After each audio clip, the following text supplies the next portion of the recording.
Welcome to this Aquatic News Network special report. On July 4th, the Guadalupe River turned upside down.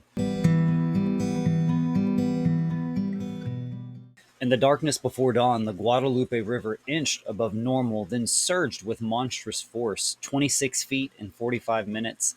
Families asleep in cabins awoke to chaos. Campsites became islands. Pickup trucks became rafts.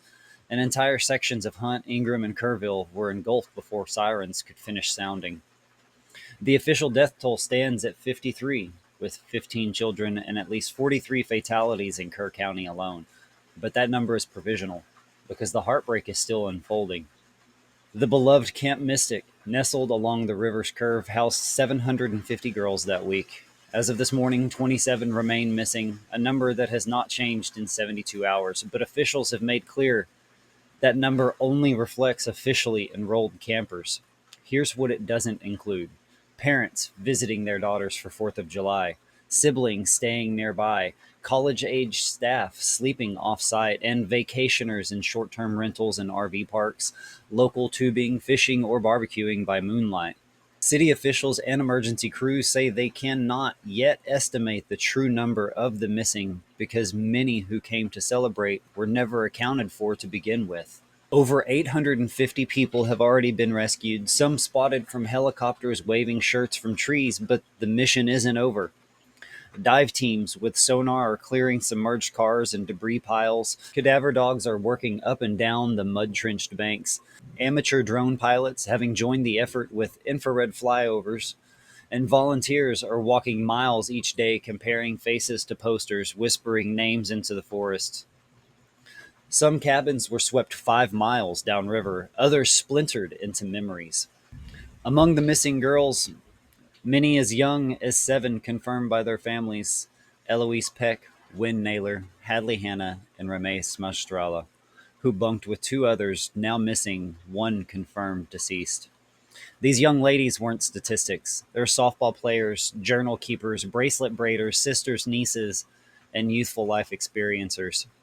While the human loss grips headlines, the Guadalupe's natural residents were also devastated. This river supports a vibrant community of Guadalupe bass who were mid-spawn and are now scattered or lost.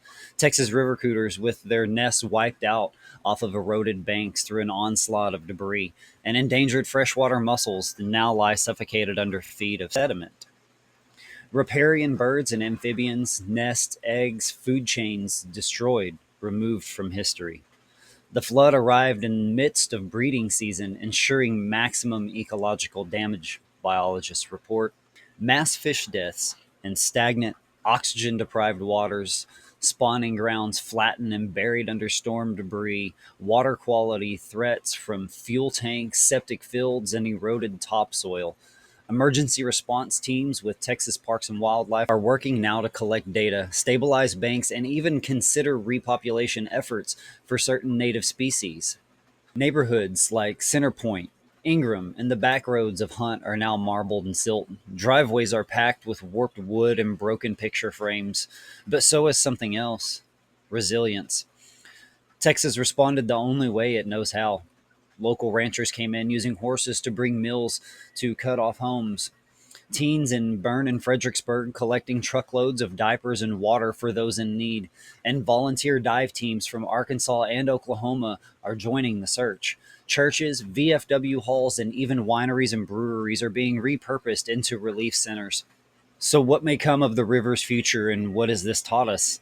There's no talk of panic only purpose. Town leaders, architects, and residents are gathering not just to rebuild, but to rethink. Zoning shifts to keep homes further off the river by having stronger bridges that are less vulnerable to surging water. A proposed living memorial trail where the lost names can rest beside recovering habitats, and community led conservation groups preparing to restore both town and tributary. Because rebuilding in Texas means rebuilding with the river, not against it. Camp bunk beds now sit empty. Fish pools are silent, but in the stillness something stirs: memory, resolve, and the vow that the river will not carry these names away. They will remain in the roots of cypress trees, in the curve of old river banks, and in every hand that helps rebuild. This has been Tommy with the Aquatic News Network. Thank you for watching, and keep Texas in your prayers, y'all.